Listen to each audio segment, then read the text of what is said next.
Ang kasaysayan ng Iglesia ni Cristo na lumitaw sa Pilipinas noong Hulyo 27, 1914 ay hindi naging lingid sa paningin ng mga nagmamasid dito maging sa mga otoridad ng ibang samahang pangrelihiyon. Noon pang taong 1955, halos 41 taon pa lamang mula nang magsimula ang Iglesia ni Cristo, isang paring Heswita na si Joseph Cavanagh ang nagsabi sa kanyang aklat na pinamagatang The Iglesia ni Cristo ay ganito ang kanyang inilahat. Subalit hindi maikakaila na ang Iglesia ni Cristo ay isang malaki, makapangyarihan at lumalaganap na organisasyon. Maaring ito na ang pinakamahalaga at pinakaagresibong banta na kinakaharap ng Iglesia Katolika sa kapuluang Pilipinas sa kasalukuyang panahon. Sadyang ito ay isang puwersa na dapat isaalang-alang ngayon at sa mga darating na taon ng sino mang may pagpapahalaga sa kapakanang panrelihiyon ng mga Pilipino. Maging ang mga otoridad ng mga samahang protestante ay nagpahayag. Sa aklat na Dynamic Religious Movements ay ganito ang kanila mismong isinulat. Ang Iglesia ni Cristo ay makabuluhan hindi lamang sa Pilipinas bilang isa sa pinakamalalaki, pinakamaiimpluwensya at makapangyarihan na nagsasarili at katutubong iglesia sa Third World. Nangangailangan ng ating maingat na pagsusuri ang Iglesia ni Cristo. Ano ang kasaysayan ng Iglesia ni Cristo? Matutuklasan ba natin ang mga dahilan ng pambihirang paglago nito? Bakit ito naging lubhang matagumpay sa pagpapalaganap ng mga aral nito sa mga dako kung saan ang ibang mga iglesia ay hirap na hirap lumago?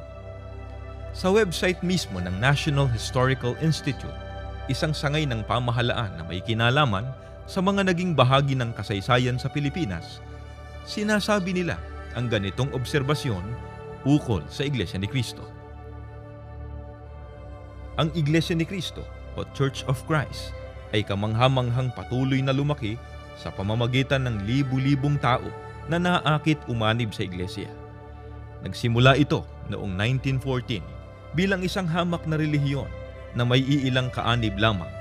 Subalit kung mamalasin natin ang Iglesia ni Cristo ngayon na taglay ang mararangyang gusaling sambahan nito, ang katutubong relihiyong Kristiyano na ito ay nangingibabaw bilang isang makapangyarihang iglesia na nagtamo ng respeto ng mga Pilipino dahil sa bahaging ginagampanan nito sa pag-unlad ng ating bansa.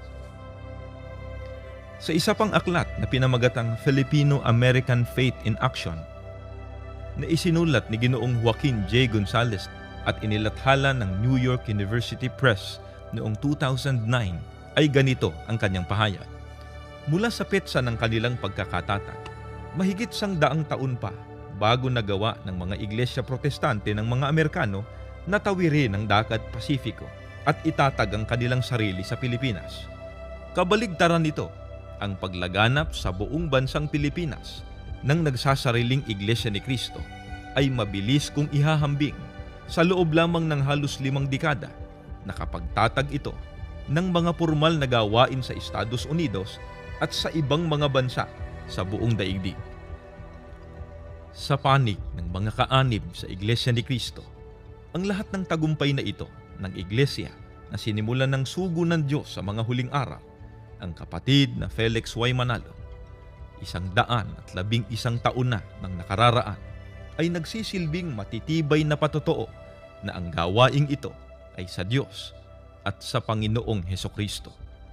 Ang lahat ng kapurihan at kaluwalhatian ay iniaalay o inihahandog namin sa ating Panginoon Diyos sapagkat ang lahat ng ito ay gawa ng Kanyang makapangyarihang kamay.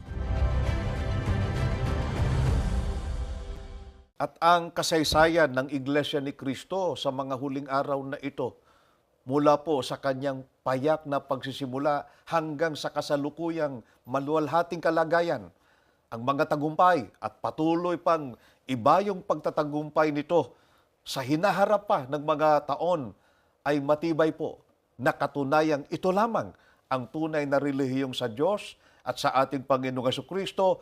Ito lang po ang iglesyang may kahalalan at hindi po nag-aangkin lamang.